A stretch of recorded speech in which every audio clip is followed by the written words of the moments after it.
moving on to our second panel now. We have with us Mr. Sanjeev Sehgal, who will be leading this panel. Mr. Sanjeev Sehgal is a strategic business analyst. He is a chartered accountant by an academician, a member of American Institute of Certified Public Accounts. He has worked towards inclusiveness and diversity in many multinationals.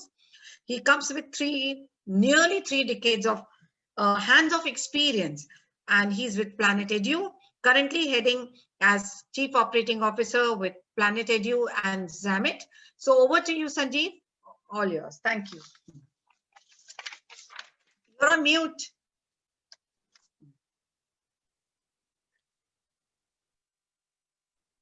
I guess so. Now the volume is less, sir. We cannot hear you. No, we can't hear you. We can't hear you. We can't hear you. Just check your volume. Just check your volume. No, we can't. We can't. We can't hear you. Yes, now it's better. Is better? Yes. Okay, great. Yeah. Thank you, Bhavin. Thank you, Sapna ma'am.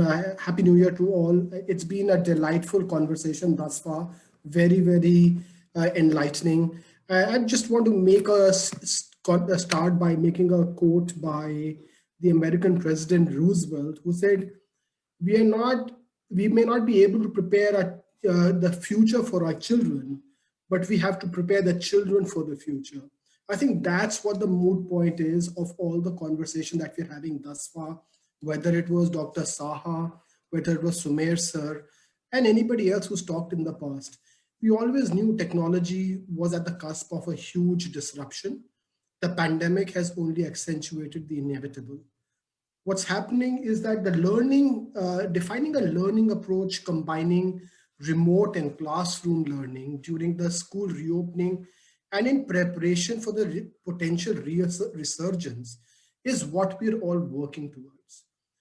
Evolving the perfect blended model path has already been taken by the various initiatives that all the people have in the past spoken. And it's really, really nice to see that all the endeavors that are happening to minimize learning loss. I say this with personal interest as a parent whose daughter goes to the 12th grade. So it is really, really heartening to know that. The optimism that all of us are displaying, the flexibility of the teachers, the creativity that has been talked about is absolutely stellar. Of course, we must continue to evolve and adapt, recalibrate as we go forward. But that said, I must definitely take more time to introduce and invite the young, dynamic, erudite panel host the panel that I'm hosting of Bhupinder ma'am, Manjot ma'am, and Nayati ma'am. I'll just start with introducing Bhupinder ma'am. She's the principal of Sat Paul Mittal School in Ludhiana. Bhupinder ma'am is a postgraduate with a gold medal in applied mathematics, just what Dr. Saha asked for, and is a product of the Hyderabad Central University. She brings along rich cultural diversity and aptitude to the school. She has an impeccable service record as an educationist of over 30 years nearly, and been associated with the best schools and colleges across. She's an expert in school education management, curriculum design, use of technology, assessments and evaluation. Of course, what Anit sir mentioned too, of professional development for teachers, and hence she's been just the person that we need to look at for the changes for going forward. She's also a Microsoft Innovative Expert, a Microsoft Fellow, and a Microsoft Showcase School Leader. She's a visionary, dynamic, and proficient in modern trends of education. She's well-read and widely traveled. She's a regular at various summits. Welcome, Bhupinder ma'am. The next panelist is Manjot ma'am. Manjot Dhillon is the founder, director of Mount Litera Z School, and has taken the school to great heights and made the school one of the most sought after schools in Amritsar. She's a dynamic leader and a wise entrepreneur, and is the vice chairperson of FICCI FLO of the Amritsar out branch. She is a member of Board of Studies and is actively involved in curriculum development for both graduate and postgraduate classes. She herself is a graduate of English and also an alumni of the illustrious UCLA. And wow, that's all I can say. She's a passionate philanthropist with the aim to empower women. She too is a regular invitee at various education summits. Welcome, Manjot, ma'am. The last but not the least, we have Nayati Chitkara, ma'am, an educationist and an author, but I guess an innovator at heart. She's the principal of Chitkara International School. She also holds the position of a vice chair at the Chitkara Educational Trust. She's already helped Chitkara International School seize the top 50 schools of India position under the national category of Future 50 Schools. She's one of the top 40 young leaders in the field of education. She's aided Chitkara International School to be the top 3 schools in Chandigarh. That's fantastic. Nayati ma'am is also a top student of our class, and also a scholarship holder of the Bill and Melinda Gates Foundation. She's acquired a doctorate in education and a thesis of practical and innovative approach in assessing scholastic and non-scholastic aspects of learning, are what we even refer to today. She's an innovator at heart, as I mentioned. She's also published a book on assessment quotient. She's a regular contributor to journals. She's also won some awards and recognitions, and she represented India in the CLIL, which is the Content, Language and Integrated Learning Forum, which is the new age way of learning and delivering education, awarded for outstanding contribution in education for social welfare in the times of COVID-19 by the Mother Teresa Foundation. She is an inspirational leader of the year for 2020, recognized also as the top 50 effective principals.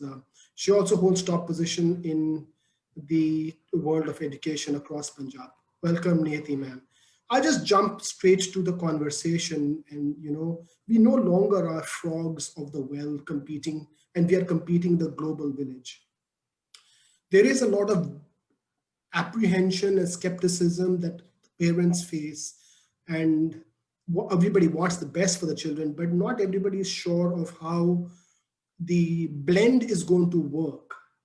The schools are working together, of course, in the larger ecosystem. So Bhupinder, ma'am, to you, how can we leverage the strengths of the virtual model to scale more for the equitable aspect that he was even referred to by Dr. Saha? Bhupinder, ma'am. Yeah, I think we have all gone through the pandemic, and as many of them mentioned, we leapfrogged during this pandemic time. Moving away from the traditional form of teaching, we went totally virtual. And I'm sure with all schools, like in spite of the fact that my school is at an IT savvy level, but in spite of that, I think with many schools in the rural villages also, teachers recorded their own voice, their own lectures, and they sent these modules to the children. Okay. And then after that, we started answering the questions on the chat, WhatsApp chats, depending upon the segment in which you are, or we using Microsoft Teams or Zoom. Then we went, that is one form that is called, I'm blending a digital tool with the traditional form of teaching. That is, I'm also answering to the child's response. At the same time, I'm using a digital content to give awareness to the child of what the concept is. Then as time progressed, we thought it would end in April. It did not. So we went to the next form, of teaching learning, wherein we started going on online mode. Each of, I think, suddenly all schools, most of the schools, at least the urban schools, moved to Zoom, Microsoft Teams, etc. And everywhere we started delivering lectures online, apart from having one-to-one sessions with these students. So again, we started integrating digital content with traditional, that is online teacher interactive part. Then we went forward. We thought by August, things would improvise, and they did not. So we went even more smarter. We said, okay, let's move forward. And we went to a flexible. We realized that not everybody is willing to switch on the cam and answer questions. When you ask the child, okay, answer, what is from where does light come? Or what is the full form of so-and-so, SDG? Not every child wants to switch on the camera and answer. Then we said, how do we, involve children into answering? How do you get every child to participate? Because as many of the educationists have mentioned, one major challenge of having digital form of learning is the connect which the teacher has with the child. So then you devised ways and means, like, for example, those who are using Microsoft Teams and Zoom, they started using Flipgrid for asking the child to record their video or record their voice and answer if you're having inhibition of answering in a group, or using a Padlet and answering over there, or using a Google form, or using Kahoot or various other tools. So that went to the next level. You're giving flexibility to the student to answer or to learn the material. So that's another form of blended learning. That means apart from the teacher interaction, you are going to the next level of giving the child the choice of voicing his form of learning. So that's again something that we developed. Now that with schools opening up, and then when we went further, I think all schools will agree with me. When we went to October, children had got bored of the learning platform. Okay, it was like switching on the cam, just logging on, making sure the teacher has seen us, given the attendance, and switching off the cam. So we decided, okay, you will need to find some other way of engaging the students. So most of the schools went into gamification. So now you give another choice to the child, that either I'm sending you videos, I'm sending you learning material. See, you have given choice to the child. I'm giving videos to you. I'm having online sessions. I'm giving you learning reading material. I'm also giving you a choice of using a Flipgrid. I'm giving you a gamification tool. Like in our school, we used Minecraft widely, in which through a game, the child learns the topic. So that brought in gamification, another form of blended learning. Now we come to the part where we have started opening schools. At least in Punjab, the government has given permission to open the schools. As you said, everybody's skeptical about how we are going to leave, and suddenly you just can't go to the normal way what you did earlier and just give up what you have learned in all these months. So let me tell you, I think when we started the webinar, you had a question that my +2 daughter feels it is useless going to schools now. The course is completed, and what do I exactly have to do? Now, let me answer. What we have done recently is the government opened schools. So we had next form of blended learning. You have online teaching followed by doubt clearing sessions in school. That's another form of blended form of learning. You're combining the digital content with the teacher's one-to-one session with the student. But what we saw is that the child has a sense of complacency when you're doing this. He sees that I can ask questions from the teacher even online. So why do I need to come to school for that? So we said, okay, those children who want to come to school, and believe me, not everybody can learn digitally. Not everybody. And especially a subject like mathematics is quite difficult to follow when you're doing on a digital platform. So when we opened schools, we saw the numbers slowly trickling in. We had 20 students, then 30, then 40. But again, a huge chunk of students were at home. Now, how do you cater to both of them? So you went to the hybrid form of learning, wherein, like in our school, we used a very simple device. We have a tripod stand, we have the mobile. So the teacher is also interacting with the students at home, at the same time interacting with the students in the class. That's again a different way of learning. Now we come to a stage where we want children to come, because the CBSE has announced, the ICSE has announced that the exams will be only offline. Because as Dr. Saha has said, it's not only urban schools, it's about rural schools where you don't even have a telephone, you don't even have a mobile. So how can you have online examinations over there? So now that parents have the cognizance of it, and you do webinars with students, we recorded all these safety measures which we have taken for the students, and we sent it to the parents. We had one-to-one interactions with these parents that please send your children, let them get into the habit. Now, what we have done is we've started having short tests. Do you know, one of the major challenges that I think all schools are facing is the child has forgotten how to write. Because everything is oral, I mean, you don't write much. So now when your 10th and plus 2 is coming, they are actually struggling to write. So we said, okay, we have sent you modules. Our lessons are all recorded. Go through the lessons, revise, let's say 2 chapters a subject. We ask the child to revise. We do a recapitulation using a mind map. And then a short test of 30 minutes is administered. And as Dr. Saha said, I think it's time for us to move away from the mindset of marks. You know, it's not only about marks. I have given the children an option of even bringing a textbook with them. If you don't know, open the textbook and at least find where the answer is and write down. After that, you know, when the child feels that I'm in a non-threatened environment and I'm learning, I'm at least knowing where the answer is and what the answer is. Then you move to the next level. After that, we give students a 5-minute break. And after that, we have the teacher discussing the short test that you've given. See, you need to develop ways and means of helping the children to come out of the problem they are. Believe me, we think we are having a problem. The children have 10 times more problem than us. And believe me, the socio-emotional connect of the child, the writing capacity of the child, the learning capacity of the child, all have gone for a hit. And you can use blended learning so beautifully to complement, to help the child to give that push, which that you can do, that you will be able to do. And I think technology has been a huge driver in all this. And I think everybody has been using technology, but it's time for us to combine technology and traditional form of teaching. Absolutely. To Totally take correct. our students to a realistic part, that is, you have to come to school after all.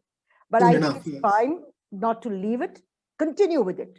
The children who are, who are self-driven, give them extra reading material, give them extra questions, give them extra videos to go through, so that the stimulation level of the child is high. The child Absolutely. who's slightly weak, give him simpler modules so that he is able to come forward.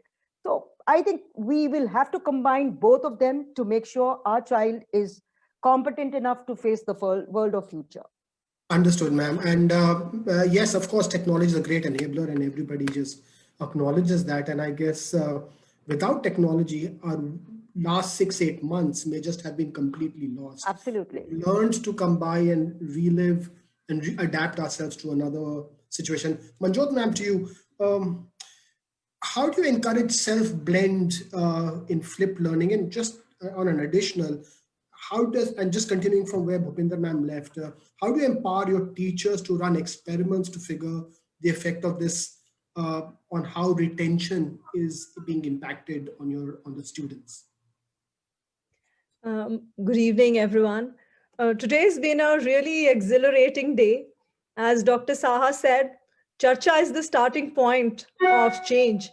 And I'm pretty sure we are on the path to change.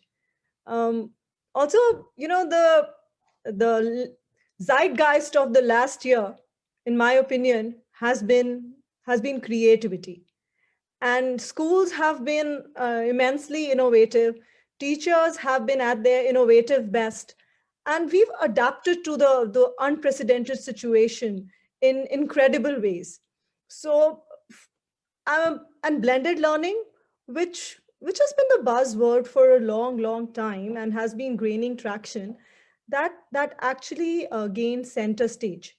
Many schools, most schools used blended learning in a very innovative manner. So as as Mrs. Bhupinder was also mentioning, schools had to continuously evolve. So what we all did during the last year was further innovate on the blended learning model. We all understood that there was no cookie cutter method that we could have used. For every class, for every section of the school, there were the requirement was to customize, to tailor the learning experience. And blended learning really did come in handy. In fact, from being just from a module that only a few niche schools and a handful of progressive teachers were using earlier, it became a normative model. what emerged in my experience was that children, students, in many ways became in charge of their own learning. A lot of credit goes to teachers because they could ignite the curiosity. So Sanjeev, picking up from your first question, which was that how to encourage students to self-blend. See, firstly, I would think of something that Chomsky had said, that education is really aimed at helping students get to the point where they learn on their own. And since anyway, that is the crux of education, our teachers felt the need to encourage children to continue learning at home. Otherwise, the gap, which is of course even present now, could have widened. And it was done in multiple ways. I think flipped learning, as it happened during the COVID era, was in itself a sort of a catalyst for empowering the students, because here they were in charge and they felt empowered. And of course, the teachers generated opportunities for them to interact with their peers. It's very important for all of us to understand that creating learning communities is something that acts as in a wonderful way when it comes to encouraging children to learn. Very often we see YouTube videos and the comments are very, very nasty in general. But if you go to one of the learning sites or one of the learning channels, you can see students engaging in those very effective and efficacious discussions. So that is an example how learning communities are a powerful tool which can be used. So our teachers, using flipped learning, they would encourage children to post on the discussion forums or work on collaborative projects. In so many multiple ways, teachers encourage them to do that. And of course, another thing was positive feedback. And the teachers had the role to continue to encourage the children to do the same. Because there was more time for them to work because of flipped learning, because there was more time for the teachers and the students to do hands-on work and to engage in critical discussions and in a way that teacher is able to engage more effectively with the students, so that feedback, which otherwise the teacher would have had to wait for the test to get, she could get and she could act on it in a timely fashion. So that worked a lot, worked very well in our case. Now coming to how we encouraged our teachers to do that. Well, Sanjeev, I must say, this was an extraordinary year. So much so that a lot of potential school managements discovered in their teachers, and the resilience which Mr. Speaker was talking about initially when he opened the session. The resilience is the trademark of Punjabis, and of course, innovation as well. So when COVID struck, we realized that because though we had already been working, we had a blended learning model deeply entrenched in our school, in this working of our school. So the teachers were well equipped to do that. We were using Google Classroom and we were already using a lot of digital platforms. But the change that we witnessed was that from digitalization, now there is a difference between digitalization of content and the classroom practices to actually creativity. So my teachers engaged in a lot of creativity, and collaboration is what, through collaboration, they came up with new engaging ways to make the classroom interaction more effective. Our teachers had regular meetings, our teachers, of course, through Zoom, and they were discussing with each other. Those discussions often were very fruitful. My teachers devised some very, very innovative ways to ensure the children were engaged in the whole process. Like ma'am was mentioning, Bhupinder ma'am was mentioning, this is a problem that schools, a ubiquitous problem, which every school faced, that while there are some students whose hands are perpetually raised, there are others who are always hiding behind the screen, and we can rarely get to see them. So for that, my teachers used many, many ways. Again, the like I said initially, it has to be tailor-made. The learning experience has to be tailor-made. And something that Dr. Saha also endorsed, we used a lot of art integration. Through art integration, we could bring out the best in those children who would not just directly reply in the class. So in terms of drama, or in terms of visual arts, or even in terms of presenting a story on paper, in terms of drawings and cartooning, a lot happened. Gamification is, of course, something they enjoyed, but I am particularly focusing on this because Dr. Bhupinder has already talked about it. So art integration is something that worked for us. There's a lot to work on still, because as we all see it, blending Yes, learning will continue to be a norm even in the of coming years. course. And from the vantage point of the year 21, we have seen the challenges of 2020, and we can now predict what the course ahead is going to look like. So yes, blended learning is here to stay, but I would say creative blended learning. So not just blended learning, it has to be more creative. And the teachers, as we all have unanimously agreed on, have got to be empathetic.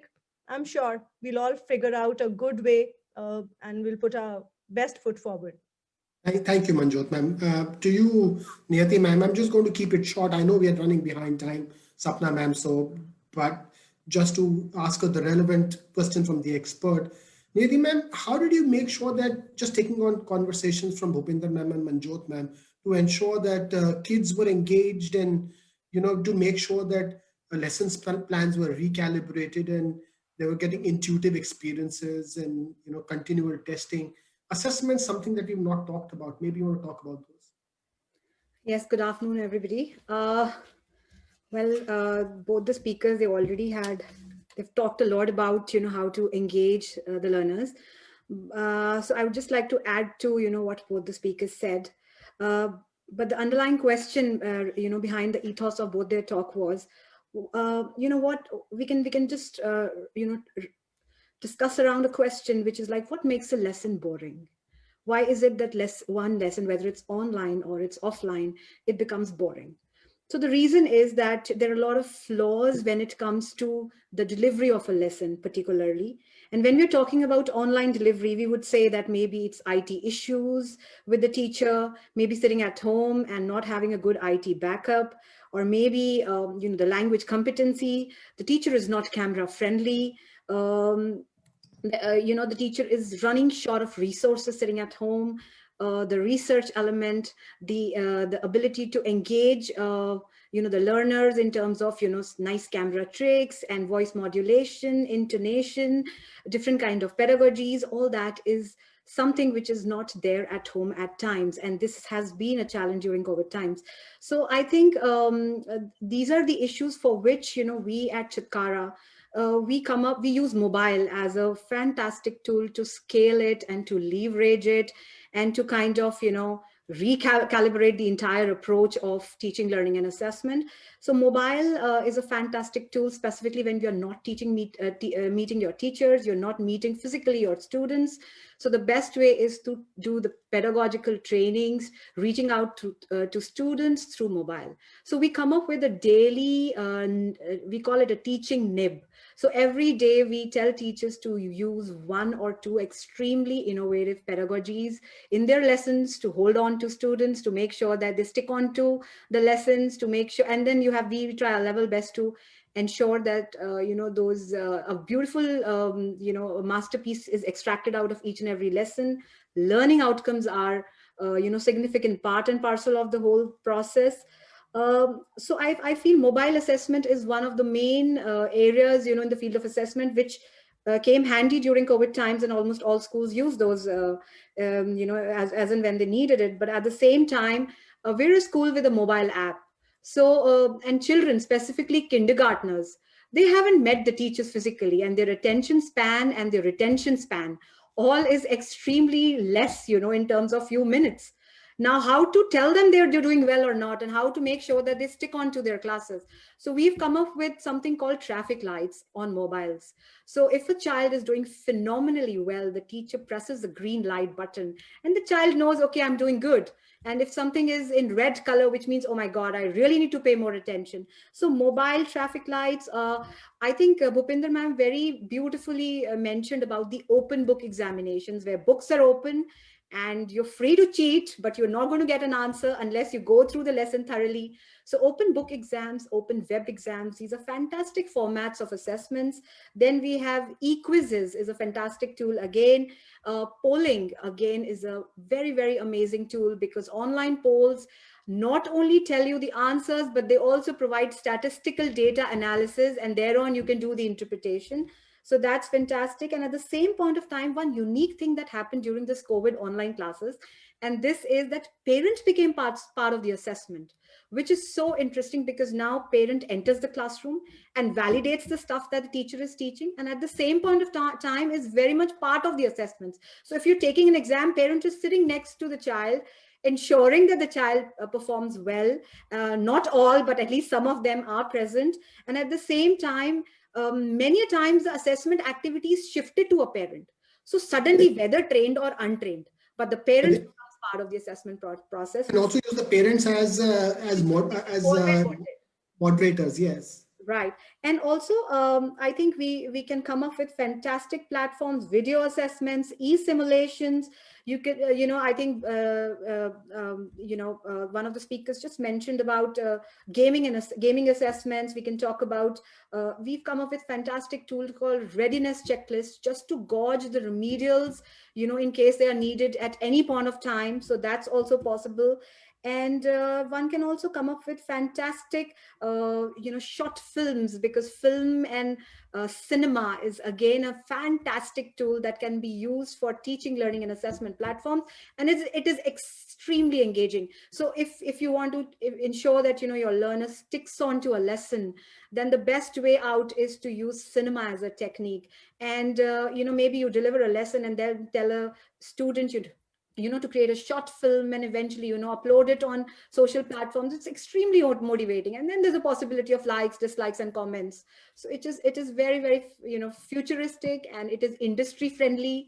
It can be shared. It is recorded as an evidence. So we just don't have to rely on typical ways of assessment. We can actually go deep down into extremely innovative, IT-driven, industry-driven tools to ensure that assessments happen in a very, very threatful manner. I always mention, we all watch KBC, Kaun Banega Crorepati. But, and when you experience that, it is a fantastic way of assessing learners, providing a great testing experience to a student, which is threat-free, which is challenging, which is intriguing, but at the same time, very personalized. So if you see KBC, you see that, the person, the test taker, gets into the life of the learner, asks where the background is from, and creates certain questions out of it. So I think even our assessments, if they become more personalized, for example, students sitting on the opposite side and is struggling with IT, setup, or maybe, doesn't have, an area which is required for a particular project or an activity, you can create or customize an activity for assessment there and then. So asking about the background, the family setups, the struggle of a student, and then creating a question out of it will come, we will get better answers, we will get realistic answers. So I think that is where assessments can be extremely innovative in these challenging times. And we wish once even the schools open, we continue to follow some of the online methods also, so that, these learnings can be passed on to the next generations. We can use the best practices that happened during the COVID times. These are cost effective as well, let me tell you. And one thing more, which, you know, was very, very interesting that happened, that normally these IT gadgets, these, you know, assessment tools, the teaching, learning, pedagogical tools, they were part of the money that schools used to spend, you know, when children used to physically attend schools. But now this cost definitely is an added cost to a parent. So trust me, it's not easy for a parent to be part of the classroom. So it's equally difficult for a teacher, it's difficult for a parent, but yet it's difficult for the child as well. So we all have to synergize together and make the most out of what is going on right now. So that's my take on it. Absolutely. Thank you so much, ma'am. It's been great talking to the three of you. It's talked about community, collaboration, integration, delivery using creative means, visual medium, personalized, threat-free assessments.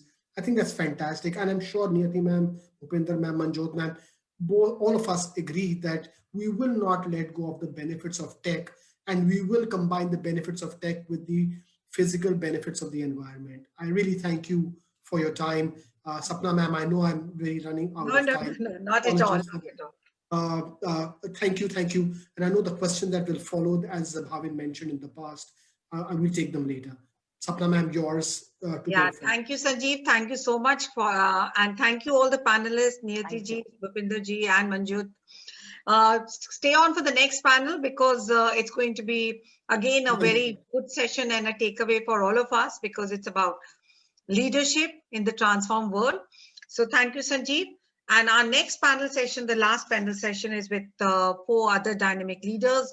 Again, as we are seeing the hospitality of Punjab, that all the edu leaders who have been there with us since 3 o'clock are there for all the sessions. It's not only that they are there for their session.